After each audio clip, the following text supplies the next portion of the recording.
বাংলাদেশ ক্রিকেটের এক অনন্য অধ্যায়ের সমাপ্তি ঘটল। দীর্ঘ 18 বছরের আন্তর্জাতিক ক্যারিয়ার শেষে বিদায় নিল মাহমুদুল্লাহ রিয়াদ। ক্রিকেট প্রেমীদের হৃদয়ে চিরস্মরণীয় হয়ে থাকবে তার অবদান। কিন্তু তিনি কি শুধু সাইলেন্ট কিলার ছিলেন, নাকি ভেতরের মানুষদের কাছে ছিলেন পেন কিলার?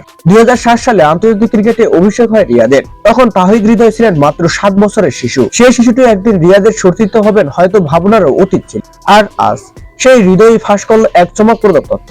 রিয়াদ ছিলেন তাদের কাছে পেইন কিলার। হৃদয় স্মৃতিচারণ করে জানান, ছোটবেলা টেলিভিশনের পর্দায় রিয়াদের দুর্দান্ত পারফর্ম দেখে তিনি মুগ্ধ হতেন। তার মতে অনেক ম্যাচে মাহমুদুল্লাহ রিয়াদ শেষ মুহূর্তে দলকে শেষ স্বস্তি এনে দিয়েছেন। সে কারণে বন্ধু মহলে তাকে পেইন কিলার বলা হতো। হৃদয় তার আবেগঘন বার্তায় লেখেন, ছোটবেলা টিভির সামনে বসে দেখা প্রত্যেকটা ব্রিলিয়ান্ট মুহূর্তের জন্য ধন্যবাদ মাহমুদুল্লাহ রিয়াদ ভাইকে। সবাই আপনাকে সাইলেন্ট কিলার ডাকলেও আমাদের বন্ধু মহলে আপনার নাম ছিল পেইন কিলার। এমন অনেক ম্যাচ আছে যেগুলোর শেষ মুহূর্তে রিলিফ আপনার থেকে উপহার পেয়েছি। আমার দোয়ায় থাকবেন আপনি, যেমনটি সব সময় ছিলেন। অবসর জীবনের জন্য শুভকামনা। শুধু হৃদয়ে নয়, তরুণ পেশা শরীফুল ইসলামও শূন্যতা অনুভব করেছেন রিয়াদের অনুপস্থিতিতে। তিনি লিখেছেন, আপনাকে জাতীয় দলে অনেক মিস করব, আপনার পরবর্তী জীবনের জন্য শুভকামনা। মাহমুদুল্লাহ রিয়াদ তার ক্যারিয়ারের শেষ ম্যাচটি খেলেছেন 24শে ফেব্রুয়ারি নিউজিল্যান্ডের বিপক্ষে আইসিসি চ্যাম্পিয়ন ট্রফির ম্যাচে।